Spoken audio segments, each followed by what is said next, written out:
Bom dia, meus irmãos, graça e paz.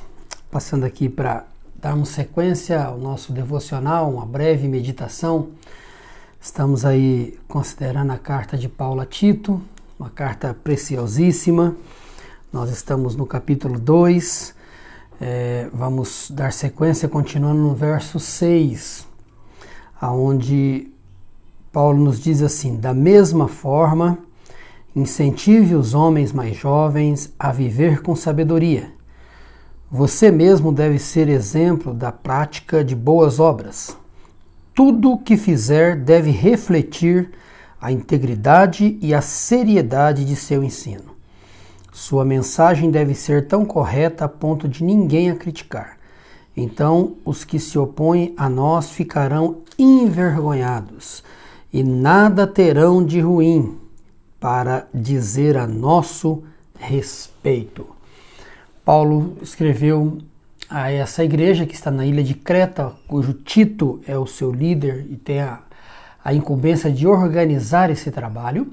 Paulo escreveu com a finalidade de promover a fé que é dos eleitos de Deus. Essa palavra, esse ensino gera esperança, uma viva esperança na vida eterna, que Deus, aquele que não pode mentir, prometeu ao seu povo antes dos tempos eternos. Depois Paulo passa a dar algumas orientações práticas para a vida da igreja. Ele começa com os homens, começa com Tito primeiro, depois com os homens mais velhos, com as mulheres, e agora ele chega aos homens mais novos ou mais jovens, os jovens adultos, os jovens daquela igreja, dizendo que eles também devem viver com sabedoria. Obviamente, quando ele fala dos mais velhos, das irmãs mais idosas, dos jovens, ele pondera sempre o termo sabedoria, e essa sabedoria é sempre proveniente da Escritura. Não é uma sabedoria humana. Quando aquele cantor diz que é preciso saber viver, a sabedoria que o cristão deve buscar não é a sabedoria do mundo, não é a sabedoria passageira, uma sabedoria teórica, não. É a sabedoria proveniente da Escritura, que une o conhecimento da doutrina, mas a sua prática na vida, ou seja, a sua experiência de dia a dia. Então observe que ele diz que da mesma forma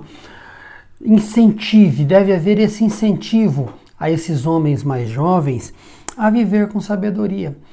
Por que o incentivo? Porque nós nos acomodamos muito fáceis, né? Nós temos uma tendência, um apego ao comodismo que não precisa muito esforço para nos acomodarmos, né? Então a gente usa o termo zona de conforto, né? Algumas pessoas usam o termo zona de conforto, e é verdade. Nós temos a nossa zona de conforto e para crescermos é necessário abandoná-la, reorganizá-la, readaptá-la, ampliá-la, abandoná-la, avançar. Então, para isso precisamos de incentivo. E aqui Paulo diz a Tito: incentive os homens mais jovens a viver com sabedoria. Mas ele não exclui o obreiro. Ele diz: você mesmo deve ser um exemplo de prática de boas obras. Ou seja, Tito, não é que você de longe vai instruí-los e dizendo aquele termo, faça o que eu mando, mas não faça o que eu faço. Não. Você vai demonstrar na sua vida prática como esses irmãos devem proceder. Você quer que eles vivam com sabedoria? Então você mesmo deve demonstrar sabedoria em sua vida prática, na prática de boas obras, né, das quais Deus preparou de antemão para que nós andássemos nela. É importante atentarmos que aqui Paulo nunca defende, não está defendendo e jamais defendeu que as boas obras são meritórias para a salvação. Pelo contrário, as obras evidenciam, né, demonstram que nós já somos salvos. Nós não somos salvos pelas boas obras, mas para as boas obras. É o que ele deixa claro em Efésios capítulo 2, quando ele diz lá no verso 10 que nós somos feitura dele, o Senhor, criado para as boas obras, a qual Deus nos preparou de antemão para que andássemos nela. Então observe que ele deve ser um exemplo nas boas obras. Olha o que Paulo coloca. Tudo que fizer deve refletir a integridade e a seriedade de seu ensino. Observe que a prática de vida do cristão deve evidenciar, mostrar a verdade do ensino que ele professa. Então, a Escritura, ela não ganha tão somente a nossa mente e o nosso coração. Ela ganha também a nossa vida prática. É um evangelho prático. Nós devemos evidenciar essas verdades da palavra do Senhor no nosso dia a dia. Nós sabemos que os conceitos são formados na nossa mente.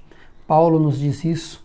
Depois eles ganham o coração e logo em seguida eles ganham a vida prática. Eles ganham a vida prática. Paulo, quando escreve aos Romanos, capítulo 12, ali o início do capítulo, ele vai dizer: rogo-vos, pois, irmãos, pelas misericórdias de Deus, que apresentei o vosso corpo como um sacrifício vivo, que é o vosso culto racional, e não vos conformeis com este século que vem em seguida, antes transformai-vos pela renovação da vossa mente.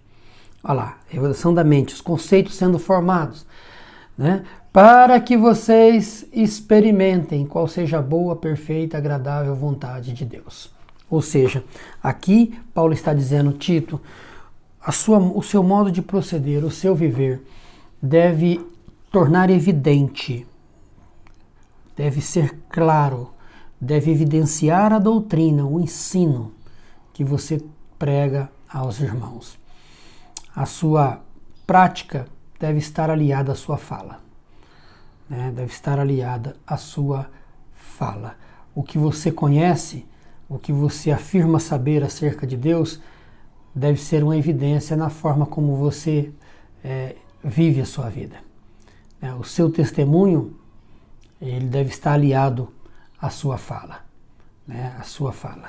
Então, observe que ele diz: sua mensagem deve ser tão correta a ponto de ninguém criticar. Ou seja, aquilo que você prega tem que ser fiel, tem que estar de acordo com o que o Senhor te entregou. É interessante hoje nós ouvirmos muitos ensinando um falso evangelho. A todo lugar. Essa é a verdade.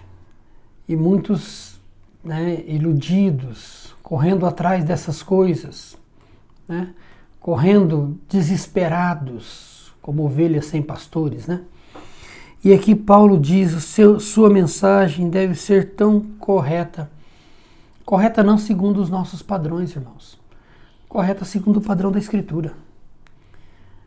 A palavra deve ser anunciada, pregada, como ela é, palavra de Deus. Eu não preciso melhorá-la, não preciso adaptá-la, não preciso reorganizar, de forma alguma. Ela é perfeita, ela é suficiente, ela basta.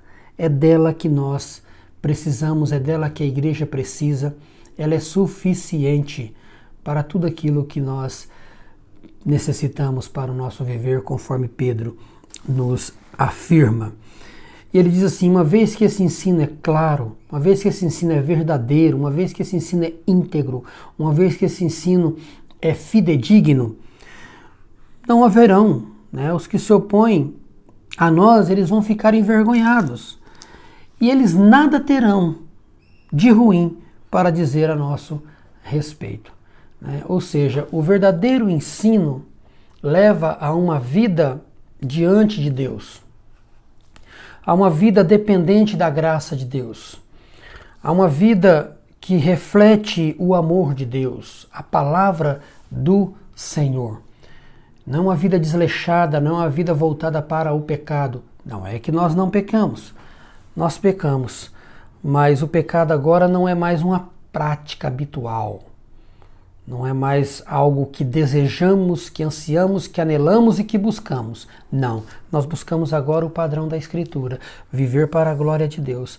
É fato que por causa da nossa natureza pecaminosa que ainda habita em nós e que luta constantemente contra essa natureza de Cristo em nossa vida, por vezes ainda caímos. Mas quando caímos, o sentimento não é de alegria, não é de prazer e de contentamento, mas antes é uma tristeza, e voltamos ao Senhor com o nosso coração quebrantado, pedindo que Ele nos dê graça para vencermos essas lutas diárias. Irmãos, que Deus nos ajude, que esse incentivo, que tenhamos esse incentivo e que possamos ser um incentivo para o outro, seja proveniente de uma vida vivida para a glória de Deus, na presença de Deus. É o que nós precisamos, é o que eu desejo, é o que eu anseio e é o que eu busco, que a nossa vida possa evidenciar o Evangelho e a palavra. Eu finalizo com um escritor chamado Guiller.